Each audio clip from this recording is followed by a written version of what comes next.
The rumors spread so fast. We've got Twitter, we've got social media, and we've got electronic banking. $40 billion being removed from a bank in 24 hours. I didn't even think that was possible. Bank crises are now compressed from like 3 years to 3 days, which they are, including the weekend. The overlap between that group who really get it and the group who have an interest in making sure no one else understands it is large, meaning they're all in on it. Well, first of all, it's a good capsule summary, Brian. But of course, the Silicon Valley Bank was taken over by the regulators on March 10th. But you can see it coming. It was in distress. There was $40 billion pulled out of that bank in one day on Thursday, March 9th, the day before it was taken over. $40 billion just hit the road, just left. It was a complete collapse. And I was having a discussion with my editor, my managing editor of one of our publications, Strategic Intelligence, and we had, you work a little bit in advance, and I planned to write something for our April issue on climate change. It's a big subject, and I had outlined it. And he said, Jim, we got to do this banking crisis. I said, of course, let's put climate change down the road. We'll work on the banking crisis. So I started researching and writing on Silicon Valley Bank. And then I'll get into more detail, but 2 days later, they took over Signature Bank. So, well, we got two banks now. We got to, zero in on this. There was a crypto connection and Signature. We'll talk more about that. And then the next day, First Republic hanging by a thread. It's still hanging by a thread, by the way. Again, we'll go over all this in more detail. And so I couldn't write fast enough because as I'm writing, the story is unfolding. And then you get all the corruption, insiders selling stock before the crash. Mary Daly, the chief regulator, president of the Federal Reserve Bank in New York, she's running around doing LMNOP plus and pride flag and all this stuff. Fine, that's, it's a free country. You can do that if you like, but she wasn't running the bank and she knows nothing about risk management. She's a labor economist, protege of Janet Yellen, came up the ranks, but knows nothing about risk management or actually running a bank. So it just got worse. And then here comes Credit Suisse, right? The one thing I know, maybe a little before your time, Brian, but there was a very, very popular rock celebrity writer in the 1960s named Marianne Faithfull. She had a great career, lots of hits, Mick Jagger's girlfriend, etc. But her summary of the 60s, she said, if I wasn't there, it didn't happen. And I thought that was a very, very good way to put it. In her case, that was true. But I started to feel that way about financial crises. If I wasn't there, it didn't happen. I go back to the Herstatt Bank collapse in 1974, which was a shock. That was back before that was a foreign exchange crisis, but it highlighted the fact that when European banks closed and the U.S. banks were just opening, if you had a failure here, it never settled over here. It wasn't real-time settlement, so there was just all these open positions of a bank that had just failed. The S&O crisis in the 1980s, the Latin American debt crisis, the early to mid 1980s, the flash crash in 1987, the Mexican tequila crisis 1994, long-term capital Russia in 1998. Of course, I negotiated that bailout dot-com crash. 2007 mortgages, 2008 everything falls apart. 2020 COVID, and now today. So I don't know if I'm a magnet for trouble, but I've seen my share of financial crises. And as an analyst, they have certain things in common. The entities are always different, the currencies are always different, but the dynamics are very much the same. And the one thing I can say to our viewers is that this is not over. There's been a little bit of a sigh of relief. Stock market rallied a little bit toward the end of beginning of April. And okay, that's a normal reaction. But any thought that the problem's been solved, the bailout's complete, you're not going to hear more, is just not true. There's more coming. Get ready for it. I can't tell you. I'm not going to pick a specific name, and we all know the names of the big banks that might be in distress.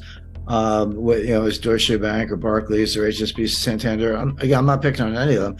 I'm just saying that there are more dominoes waiting to fall. The really interesting part about this, and again, we can come back to the specifics, is that the dominoes falling is a good metaphor. It's, if you got 100 dominoes, you knock the first one, they're all going to fall. That's just physics. So how do you stop that? How do you stop that crisis? Well, you truncate, you drop a steel wall between two dominoes, and this one hits the wall and this one's still standing. But that's the bailout. But the problem is each crisis tends to get bigger than the one before, which means each bailout gets bigger than the one before. My question that I'm wrestling with, are we now at the point where the needed bailout is bigger than the capacity of the central banks, that they've pulled all the rabbits out of a hat, played all their cards? And again, this goes back to what I did say about the Silicon Valley Bank rescue. It is the biggest bailout in history, and I can explain why.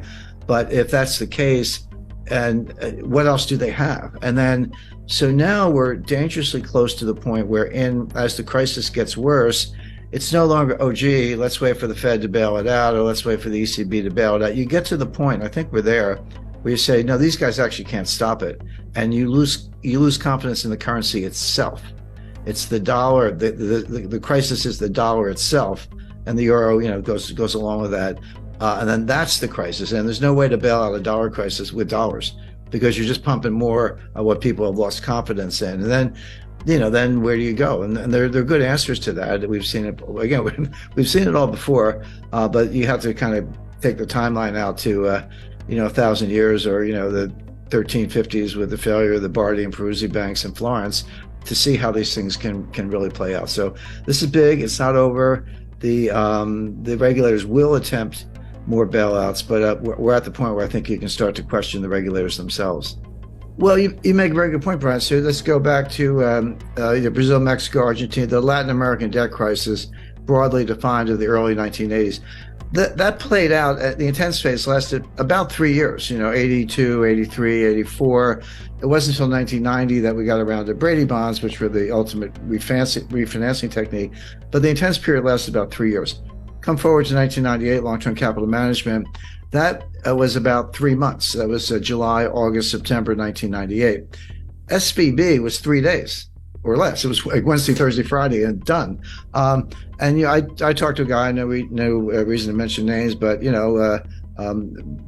runs one of the largest endowments in the world.